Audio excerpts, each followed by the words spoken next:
Today is July 24th, 2014. We're in building 96, and for the first time in a long time, we're finally in phase, which means that the entirety of the building right now we think represents one construction event, which was this layer of plaster. We think the entire building is covered in the same layer of plaster.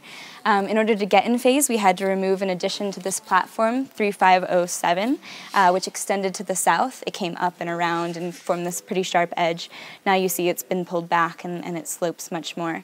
So that was an addition made entirely of plaster, just a whole thick layer of plaster, that we've now removed, and now we think we have this whole consistent layer of plaster across the whole building.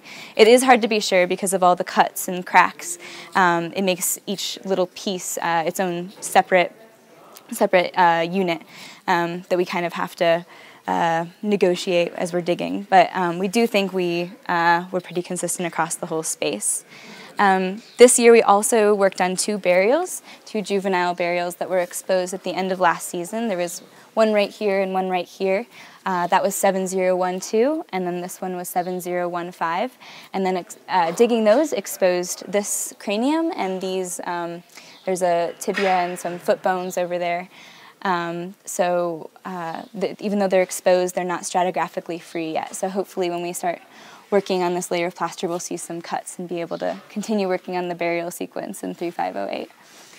We've also this year worked on the wall painting on the east wall, 4092. Right now we can tell that there's 4 separate wall paintings that they did on this wall. The latest one is this geometric wall painting that is in strips. And that one we're still working to reveal, so that one's still in progress. But Conservation's been working, and we'll be documenting that one and then revealing the earlier wall paintings soon.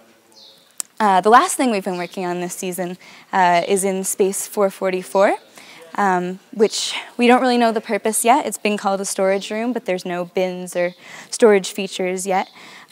We know it was burned because we excavated a very burnt deposit, and below that we found a cluster with a crane ulna, some scapulae from deer, half of a cow cranium, a young cow, and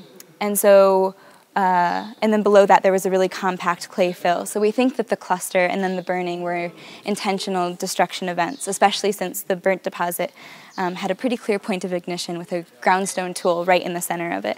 And you can see that the wall is singed and the layer below is singed, so it's not just rake out from ash, it actually is clear burning, and we think it's intentional burning.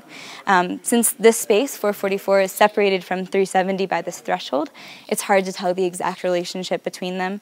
But as we continue in this space, hopefully it will become clearer.